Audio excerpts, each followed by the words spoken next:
Hey everyone, welcome back to Virtual Berlin Tours. I've been looking at this demonstration at the Reichstag and Brandenburg Gate, but I just came into the park, the famous Tiergarten Park, which is a bit like Berlin Central Park. It used to lie just outside the Brandenburg Gate. So really where I'm standing now, a few hundred meters from the old historic city of Berlin, is essentially the only bit of the countryside outside the city that hasn't been covered with concrete yet. But it's a huge park. It's about the same size as Central Park in New York. If you look at this area behind me, you can see all sorts of pieces of what Berlin would like to call art. Now these come from the post-war period. The park was in West Berlin. Let's have a little look around and I'll tell you what used to be here. Because here stood one of the forgotten monuments of old Berlin. Played a big role at the beginning of Hitler's regime as well. What used to be here was an opera house called the Kroll Opera. Let's go and check it out. So Joseph Kroll originally came from a place that used to be called Breslau, which is now Poland. But in the mid of the 1840s, he opened a sort of a concert and restaurant venue, which everybody loved, specifically the Prussian royalty, because this area of what's now Western Poland used to belong to Prussia, Berlin, the capital of that state. He then made a name for himself and got a commission to build here another version, and he was given this land for free and was told, build your entertainment venue. If it works, great. If it fails, you're going to have to give us our money back and kind of compensate us. But he built it and it turned into a huge success. After the war, this area was then decorated against dictatorship and war, as so many of the sculpture parks in Berlin are.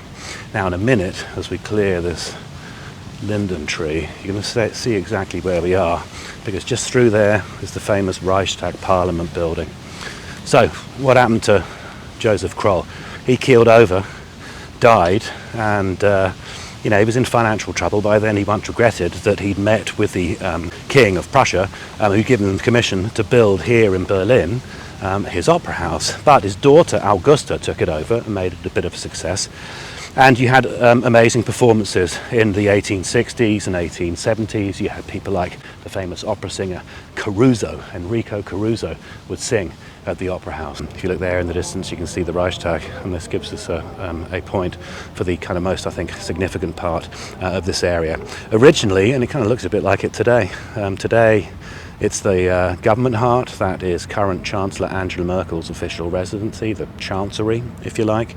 But at the beginning, before all of this story took place, it was called the Sahara by the local Berliners, because it was an area of sand used as a Prussian army parade ground. But in 1873, 2 years before, Germany had been united. The King of Prussia had become the emperor right there in the square outside the Reichstag, which is a legacy itself of the unification of Germany. 1890s, they built the Parliament building there. In 1873, the Victory Column, now in the middle of the park, was originally built there, and this, the Kroll Opera, was in the background. Eventually the Kroll family lost control of it. It was taken over by various consortiums, one of which was a brewery, but this became, again, a very reputable venue. Otto Klemperer, the famous conductor, would conduct here as well. But the story really starts with that building over there in 1933. Now Adolf Hitler was appointed Chancellor on January the 30th, 1933. And the Victory Column was still standing on the square outside that building. The night of the 27th of February, that building caught fire, the famous Reichstag fire.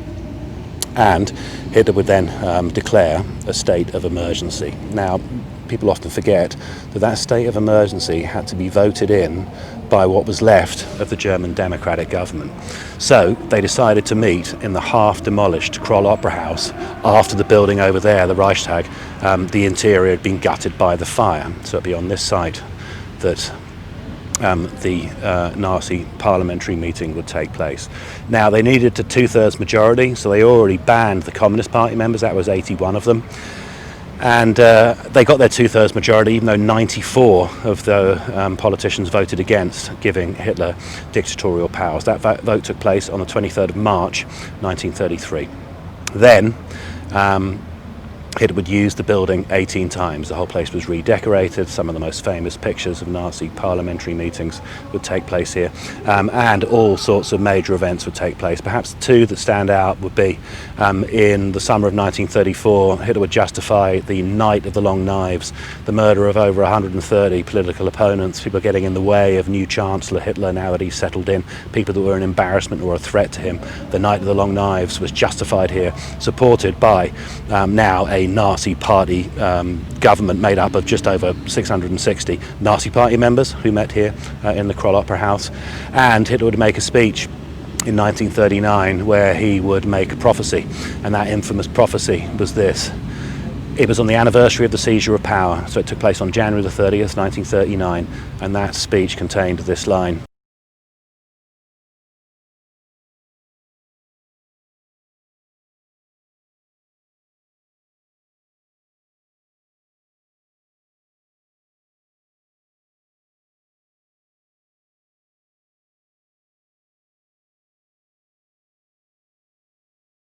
He would reference that obliquely during World War II, during the time the Holocaust was actually taking place, saying things like, I've been a prophet before and no one would listen to me.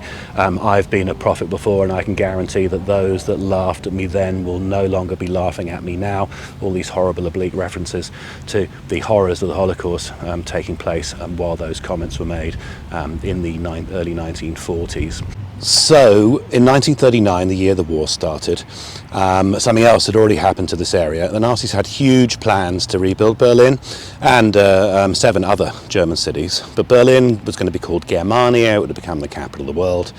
And just to the left of the Reichstag there, upmarket residential dwellings, embassies and business buildings were compulsorily purchased by Hitler's architect Albert Speer, who then demolished them. And there to the left of the Reichstag, towering above us 1,000 feet high, would have been the great domed hall of the people. This area, as you can see, they never kind of got around to that. It got as far as building an enormous sump and planning to move the river into a bend, as you do, and a subway tunnel, like an open cut, which was built across this square. They would be major obstacles for the Red Army soldiers as they crossed this area at the end of April 1945. So the Reichstag would have become part of a wall to a huge square for 1 million people to gather. The entrance would have been over there, at the end of a new north-south axis road that would have been built across the town, beginning with a huge triumphal arch, where only a load testing device still remains. But on this side of the square, the Kroll Opera House, it had been used by these sort of pseudo-parliamentary meetings by the Nazi Party. But this would have been demolished and it would have been destined to become Hitler's 15 million square foot palace. Now, Hitler's architect Albert Speer is reported to have said to Hitler, you know, you're supposed to be a man of the people, what's with the 15 million square foot palace? And Hitler would say, no, don't worry, I need to instill the building with my spirit so my successor can continue the legacy. And he'd have a picture taken of a simple room with a soldier's iron bed to give everyone the idea that he was still the man of the people. Very slick, Hitler's PR.